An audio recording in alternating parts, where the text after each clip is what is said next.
Lari dari kenyataan, lari.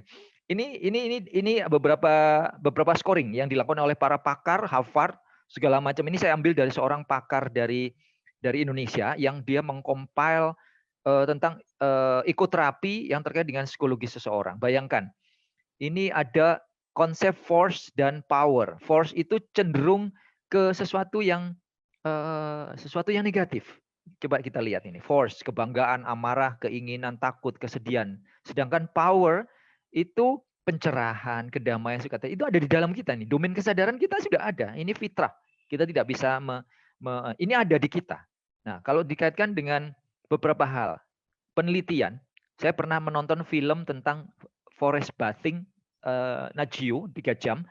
Itu persis apa yang ditampilkan di slide ini, bahwa seseorang yang melihat layar warna hijau dengan pepohonan itu alfa betanya akan naik turun sesuai dengan emosi. Sedangkan pada saat melihat knalpot, bising dan segala macam itu akan emosional, jauh lebih emosional gitu. Dan ini terjawab.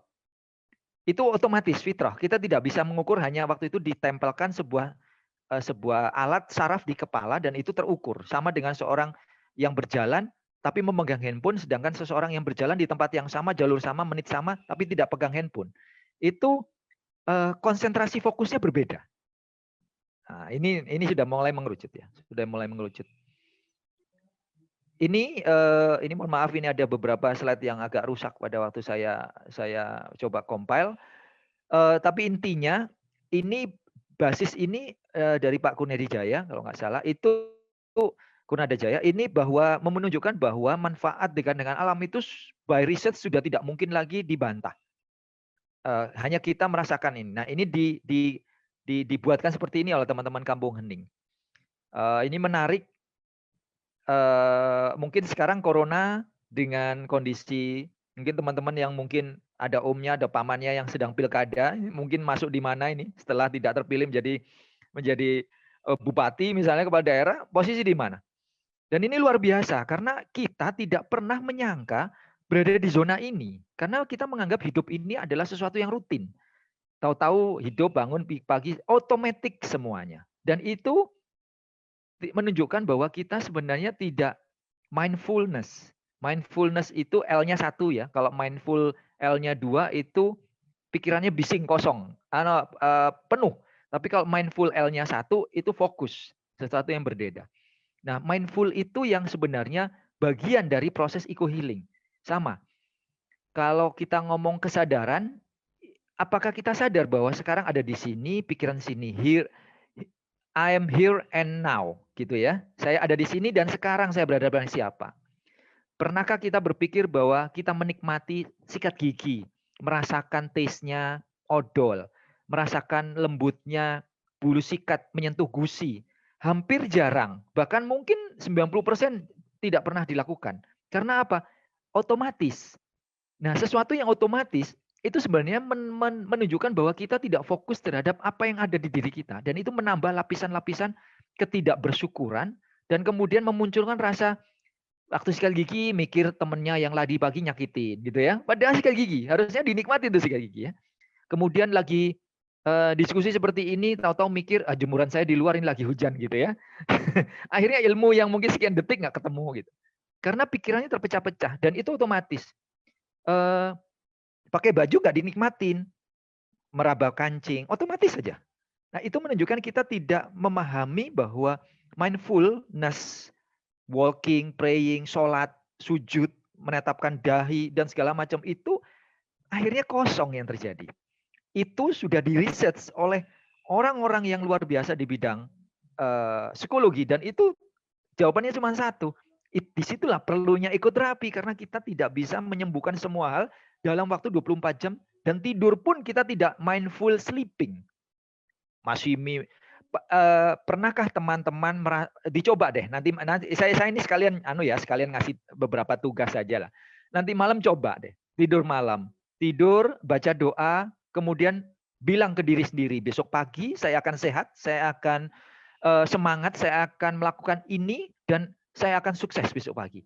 Katakan itu tiap hari, dan itu saya lupa video beberapa peneliti di beberapa universitas kelompok kerja, ada 2 kelompok kerja yang dibedakan oleh sebuah perusahaan besar, yang orang yang satu kelompok tidak diberi tugas itu dan satu kelompok orang yang diberi tugas itu, paginya produktivitasnya naik.